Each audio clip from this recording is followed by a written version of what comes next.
वसुंधरा राजे के तौर पर बीजेपी के पास राजस्थान में बड़ा चेहरा है, लेकिन जिस तरह से पिछले साल पार्टी में गतिविधियां वसुंधरा की अपेक्षा होती जा रही हैं, उससे ये कयास लगाए जा रहे हैं कि आगामी चुनाव में बीजेपी शायद ही उनको फेस बनाए।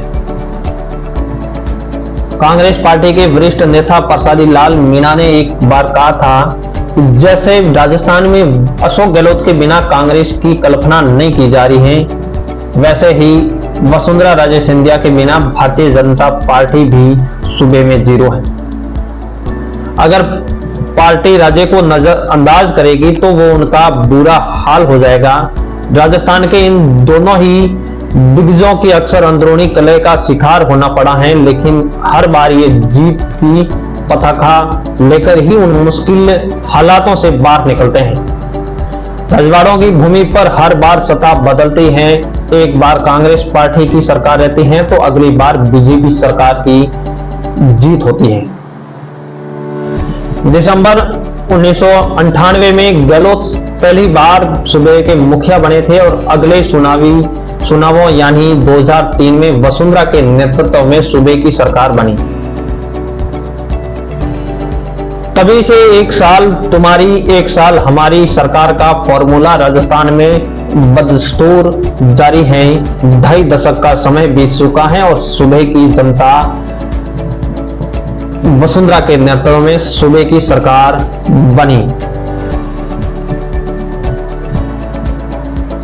सूबे की जनता ने ही सिर्फ 2 ही लोगों को सीएम की कुर्सी पर देखा है, वसुंधरा और गहलोत। गहलोत 3 बार तो वसुंधरा 2 बार इस कुर्सी पर बैठ चुकी है। हालांकि मौजूदा हालातों को देखा जाए तो इन दोनों ही नेताओं के लिए माहौल कुछ साथ देता नहीं दिखाई दिया। पार्टी का केंद्रीय नेतृत्व कद्दावर नेता वसुंधरा को कुछ खास पसंद नहीं करता है। ऐसे में कई मौके ऐसे आए जब लगा कि पार्टी उनसे किनारा करने की कोशिश में है, तो इनके कई प्रयास भी किए, लेकिन बड़े ही माहिर खिलाड़ी की तरह वसुंधरा को अपने दांव चले और बता दिया कि रजवाड़ों की भूमि पर अगर कमल किसी के हाथ में रहेगा तो वो है सिर्फ वसुंधरा राजे सिंधिया।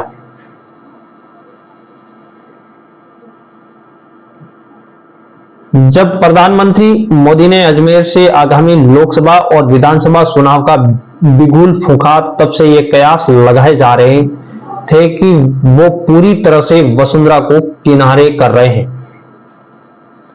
इससे पहले ही वसुंधरा को आगामी लोकसभा चुनाव के लिए झारखंड का प्रभारी बनाकर किनारे करने की कोशिश भी लगाई गई थी। हालांकि कुछ ऐसा नहीं हुआ और वसुंधरा ने अपने पासे कुछ यूं फेंके कि केंद्र भी समझ गया कि वसुंधरा के बिना सूबे में उतरे तो खाली हाथ ही रह जाएगा।